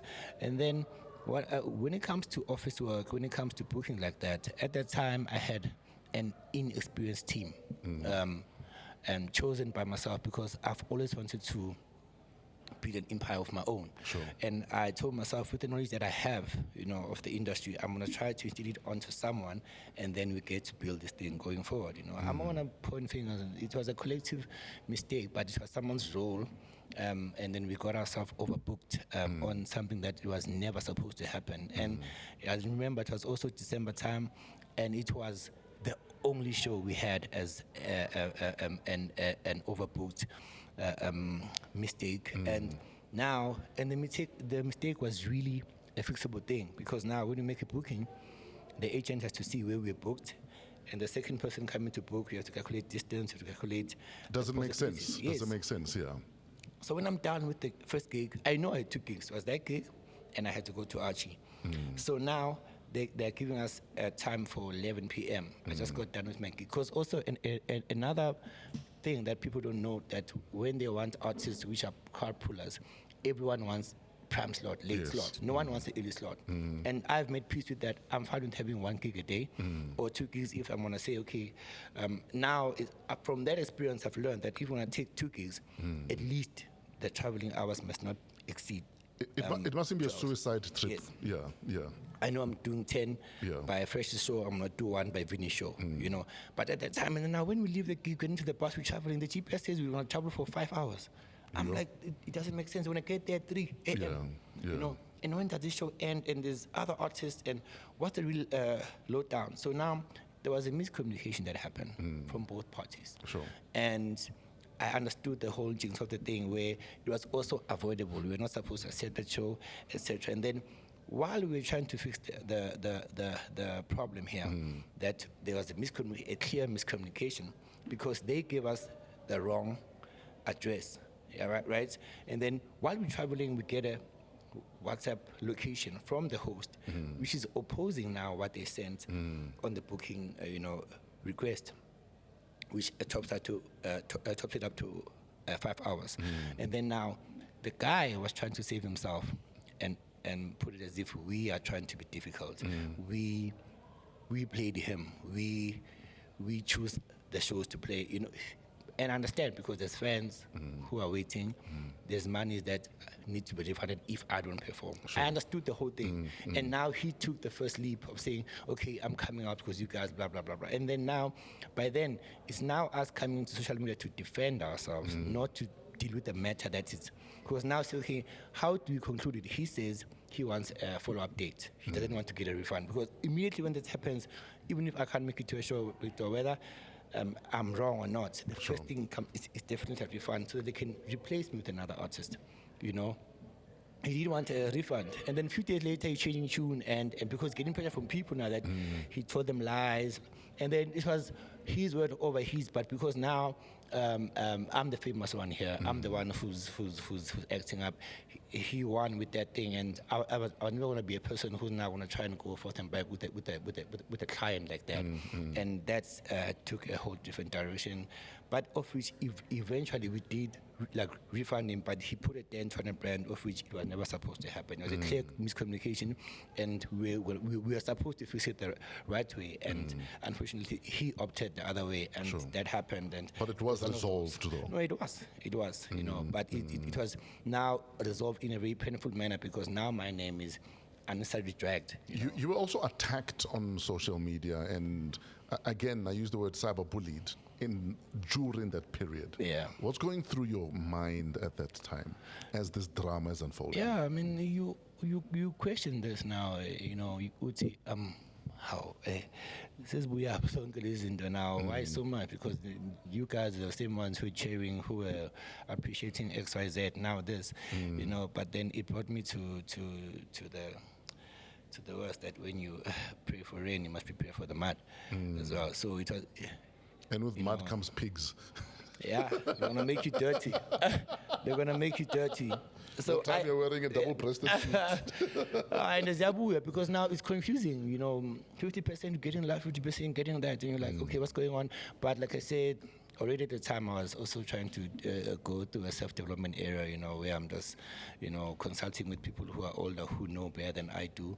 I was also reading into stuff which is going to shape my mental state. So as much as it was a confusing time, it also made me stronger in terms of, okay, now I need to make sure, I need to be much more hands-on on my brand. I need to avoid this type of mistakes because now I understand what goes into the preparation of a person attending a show. It's not only a person coming to a show, there's cost of outfit, there's food, there's traveling, there's hairstyle. So and now it's things that now a show is not, yes, it is about me, I'm the headliner, but now there's a lot involved in that happening. And with all means I have to make sure that I make the shows. So the growth came in me beefing up my team with some skills, changing people, to a point that today we have offices, we have a professional team, and we are working on all the mistakes the brand has done over the years, and ultimately looking at growth and becoming undisputed the most professional team there is over the years to come.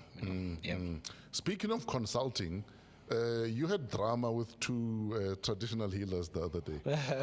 Tell us about that. I'm not involved in that, big dog. We're actually laughing about it as well. I'm not involved in that, big dog. I don't know. I think I happen to have a name that's easy to spark in some numbers when people want to use it, But I'm not 100% involved with any of those things. It was just that that's why I didn't even entertain it. I'm not involved with that. I laughed about it because now it was new information to me, and it's like, okay, my name again, whatever, guys, run with it. But so you're not involved with any of the traditional healers? No, I'm not involved with any. I definitely wouldn't. also. How? But why not? No. It's a personal thing. What are you scared of? A lot of things. But no, definitely zero. It was just one of those things. I think that's why it also faded off as quickly as it came. Yeah. No. So you talk about the experience that you had with the Archie incident and the fact that you've developed a lot. You've been working on yourself. Yeah. I mean, we had you on O-Ship on our cruise last year. And, we often ask all of our staff for feedback. And your name was right at the top in terms of easy to work with, is on time, doesn't think the diva, is not full of shit. You're right on the top of the list. Yeah. Let's talk about that because, we deal with a lot of DJs on O-Ship. Yeah. And we have guys who don't even have half of your profile. That behave like superstars. That are making demands, are treating our staff like shit.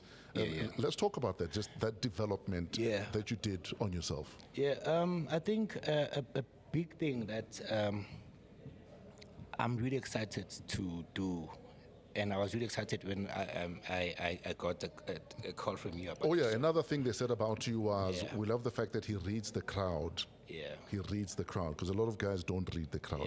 The guy just comes with 10 songs and plays the 10 songs. And we carry on.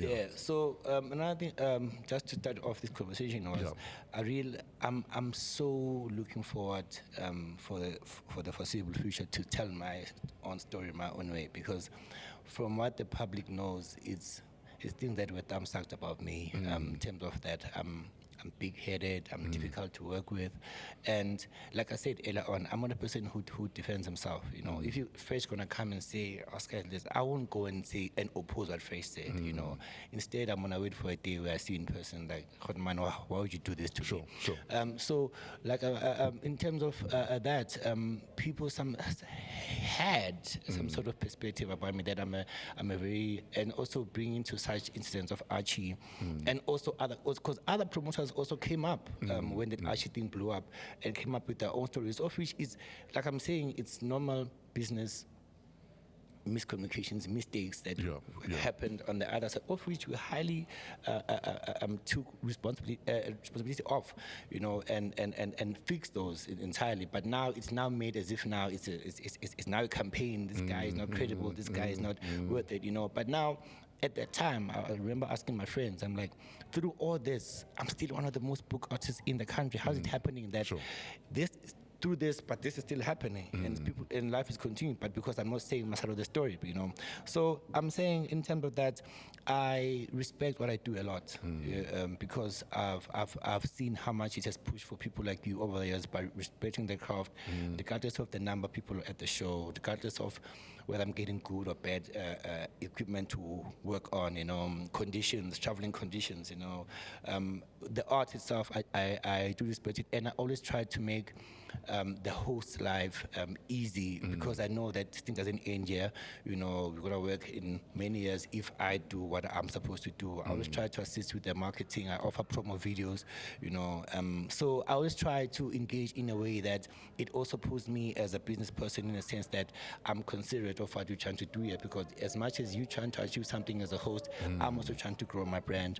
I'm also trying to show people what I can do and what I'm capable of. So I understand entirely that this is a 50-50 thing, and that's how I approach what I do, because I entirely respect and love it. Sure. Yeah. You touch on something that I preach all the time, that I've been DJing and getting paid to DJ for 31, 32 years now. Yeah. You're 33. Just putting it out there. I'm actually 32. I'm 33 next year. Oh, you're turning 33 next year. Yeah. Yes. So I've been getting paid to DJ for as long as you've been alive. Yes. And I am still gigging. Yes. And one of the reasons I'm still gigging is precisely what you're saying. Yeah. That you need to respect what you do. You need to show up. Yeah. You need to be a part of a team. Yeah. You're not just being parachuted in and out. Yeah. You are part of the team, even if it's not your event. Even if it's not my event. And a lot of DJs don't realize that you are part of a bigger picture here. Yeah. And if you treat yourself like an outsider, that promoter is not going to book you again. Ever. You're not going to get return business. They're not going to tell other promoters about you. Yeah. I mean, we played a birthday party the other day. And from that birthday party, we've gotten 5 bookings because of what you're saying. Yeah. That show up, be on time, kick ass. Yeah. And don't be an asshole. Yeah. You know, that human touch also, people want to have a conversation, pictures. Exactly. You know, I'm not saying you are obliged to do it, but if you are that person, then If it won't kill you, yeah. why don't you do it? Because, like I always say, when you go to mostly off the remote places, that most of the audience there, sometimes it's possible that they will never see us again. Yes. So why don't you get there, give them a show, Be memorable. you know, give them, you know, Yes. something that they're gonna be able to say, oh, wow, actually I got the human side of this guy. You Yes. know, so that's how I definitely attack in terms of my business, in terms of my approach, how I want to be known, what I want to be known for is definitely adding the human touch into it, because I feel like it's going to give you much more longevity in the game. Now, outside of Amapiano, Yeah. you're easily the most booked DJ in the country right now. Yeah. Or outside of Amapiano and radio guys. Yeah. You're easily one of the most booked DJs in the country. Even inside my piano, guys. Even inside 100%. Amapiano, exactly. Yeah. But also your rate of release is also going up. Yeah. Is that intentional? And would you say the two are related? No, it's actually not going up. Yeah. I'm still keeping the same formula. So No, my man, there's more songs with your name on over the last 12 months than over the last 5 years. yeah, but it's not from my projects. No, yes. Yes, But yes. projects you're on though. Yes, because I'm 100%. Yeah. Because I believe so much. Sorry, I just missed your question there. Yeah. But to answer your question is that I believe so much in collaboration. Sure. And everything I've worked on has collaboration, and I feel like we can go further. I mean, that's what Amapiano is. It's collaboration. Yes. If you can check all those projects, all those new kids were brought in through collaboration. Yes, They were given yes. an opportunity, and they did what the house music community didn't do.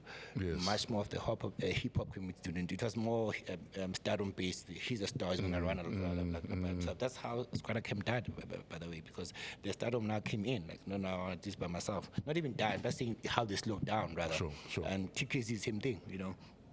So the collaboration, it made Amapiano go so quick. You know, and that's something I noted from them. Like, okay, even before that, because trying to work with people from different areas, different talents, you know. So now with the same thing when it comes to the brand, you know, we know to one another our strengths. You know, yo, can we work on something? You know, 100%. What's your plan? How do you want to plan on releasing? I'm like, no, I dropped 2-3 projects a year, so you can use this time frame, this time frame, this time frame. You can work on it. Then I'll fully help push. You know, because I know you benefiting, it means I'm benefiting. So let's run with it. So in terms of collaboration, Big Dog, 100%. I believe so much in it, because there's times where it's supposed to be my quiet season, but now because I'm pushing because of a collaboration, you know, which makes sense, because I feel like it's just God sent, because it wouldn't be something that just happened out of the blue. So in terms of timing, pushing, it definitely collaboration has done so much work without one really focusing on that, and it booms, you know. I remember I was sent Yes God about 2 months ago. Yeah. Or 3 months ago. Yeah. So, and you will know because you play songs before you've dropped them. Yeah. So by the time they become big hits, you're like, Ish, I've been playing this song. How does that work for you, that a lot of the songs blow up and now people want to hear them? Yeah. But when you've been playing them? Yeah. So that's my culture. That's my understanding of being a DJ. Yeah. Me, because like I'm saying, coming to shows where big DJs are playing, I hear strictly music I don't know, and I'm like, that's beautiful. That's interesting, because it now makes me say, in the gig guide of Thursday to Sunday, this guy's in my area. I'm gonna go to all these places. I wanna hear what he has to have. Or does he play the same set everywhere? Sure. Does he have so much to offer? So it gives you a curious feel about the artist. Sure. Definitely, I love doing that, because I feel like I'm introducing the new music to people. You know, by so doing. Besides being a dope DJ status or saying, you know, he plays unknown music, it's also a feeder for all the unknown artists we are trying to promote, all the unknown artists we are trying to put into the game as well, and all the music which we should expect from an artist, because from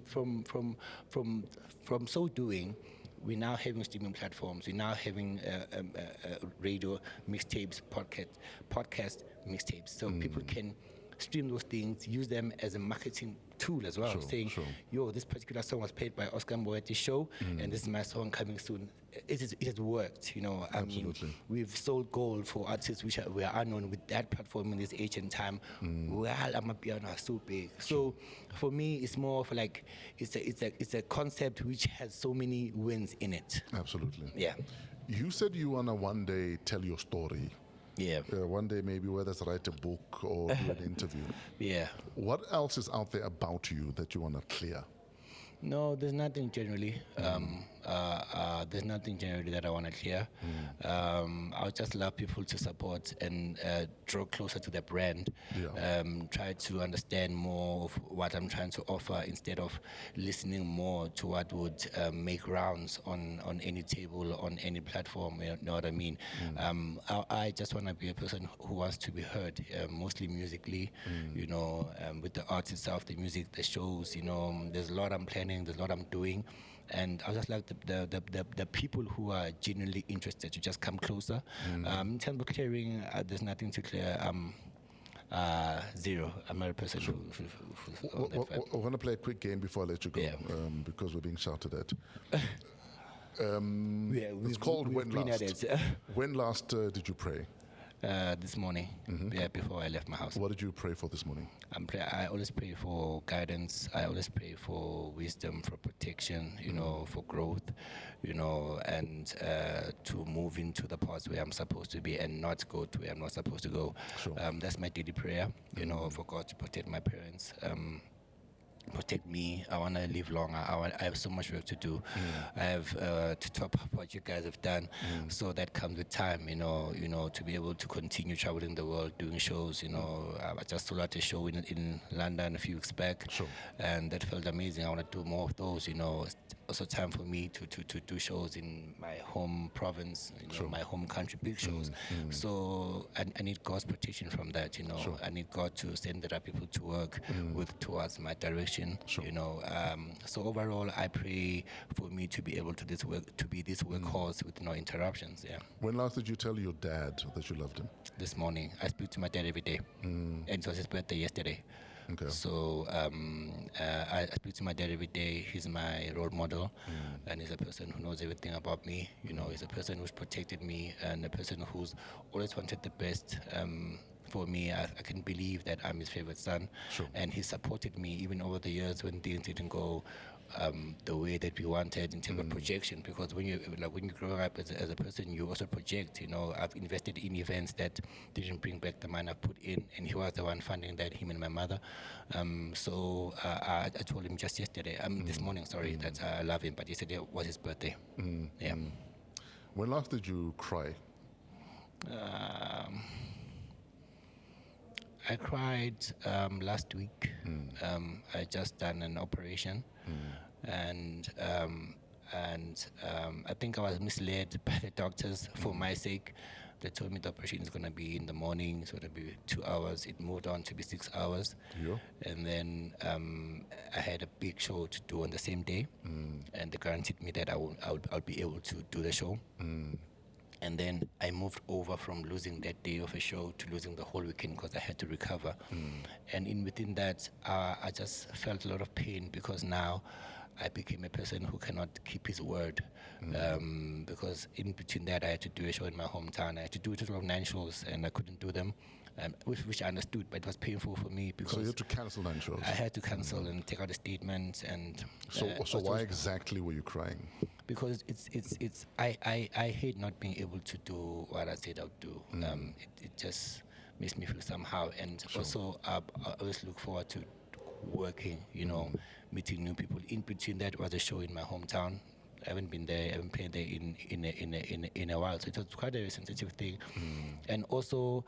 The line of work we have, Fresh, is very, it's very painful because with a statement of me not being able to do my shows, I had to reveal hospital personal stuff to convince the people that I'm actually not fine. And then why does it have to be like that? Because I'm also human, you know, and even with that, people see that I'm not fine, I'm in hospital. They switched up the hospital. They'll still switch it up, yeah. Yeah, they told people that I was hit by a bottle, I was hit by people because we are fighting for whatever. And it's much more painful because now there's a problem. I'm trying to be professional as possible. My team is taking care of it, and then there's a huge twist. So I'm focused on recovery. I'm home. I can't work. I've disappointed people, and now I'm dealing with people saying, "Is what we're reading true? Are you fine?" Okay, so it's a whole thing now that's been missed. It becomes a lot. Yeah, so definitely broke my heart that even if you try to be as considerate as possible, then people want to do it their own way. What is the operation for to reduce your talent? Like, it's like it's too much, my man. We need to reduce my power a bit. Yeah. So unfortunately, it was unsuccessful. So the beat goes on. Yeah. Are you able to talk about the operation? Not yet. It's not something huge, also, but it's also not something that I want people to make new information about. It was something that I was overdue over for a long while. As soon as my doctor called me that have a space in theater on this date. It was my birth month. I was supposed to be kicking the whole month. Exactly. And then he told me they have a date now, 17th of August. Sure. And it's telling me on the 10th. And they have a date for me in November. And knowing how my festive season is, I said, I would rather recover now and do this thing now. Absolutely. And then my life continues. And then that's why I opted to say that now and never and incur everything that comes with it. When last did you and the girlfriend have a big fight? We had a big fight this past weekend. It was just... What did you do wrong? We're always wrong. Yeah, we even always wrong. Even when we're right, yeah, we're always wrong. No, it wasn't something as big as such, but my girlfriend is a very sensitive person as much as I am. So I was going through a little bit of something business-wise, and it affected my mood and how I speak to her, and which was my fault, which I 100% apologize for. He's a good man. It was my fault. I know it was my fault. And I was away from home. She hates it when I'm away from home. She'd rather have with me gigging here around, coming home to her. So we are fighting. I'm away from home for 2 days. I'm in East London. And then it just kept on going. And then at some point, she came back and then we were fine. So it was just last weekend or so, yeah. How are you guys dealing with the public scrutiny of your relationship? I feel like for the first time ever being the person that I am, the artist, it's the first time being in a relationship that's perfect for me. I've found a partner that understands me, how I want to live, and how I am Mbongeni before becoming Oscar Mbo, and understands that even though there's lessons along the way, there's a lot of reassuring along the way, which I am willing to do because I understand my work of land. But for the fact that she's able to differentiate that and also support me the way she does, pray for me the way she does, through the wins, through the losses, through the hard times of major exhaustion, she's always there. She was my doctor while I was recovering. I had to change my diet plan, and then she's also doing that to support me. And so those things are very huge for me. I feel like I have my mother in a form of her as a partner, yeah. My dude, we are out of time. Yes, sir. I think we deserve a part 2. But dude, you kick ass. You must continue kicking ass, and don't let anyone tell you otherwise. Thank you so much, You King. kick ass, and that's all it is.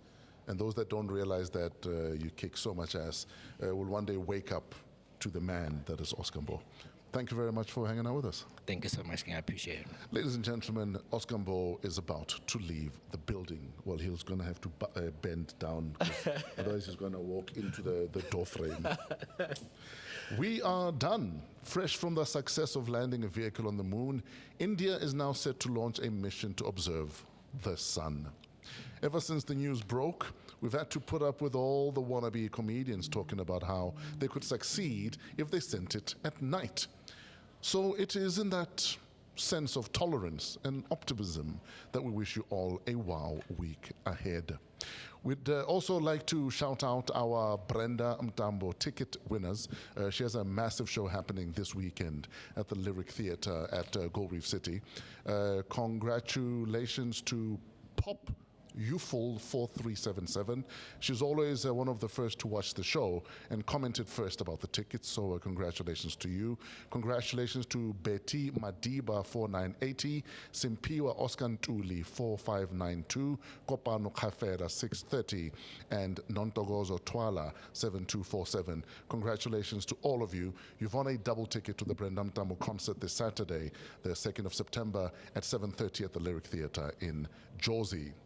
Please mail us at waw@africapodcastnetwork.com with your full name and your contact and your YouTube handle information to claim your double tickets. Enjoy the show, guys.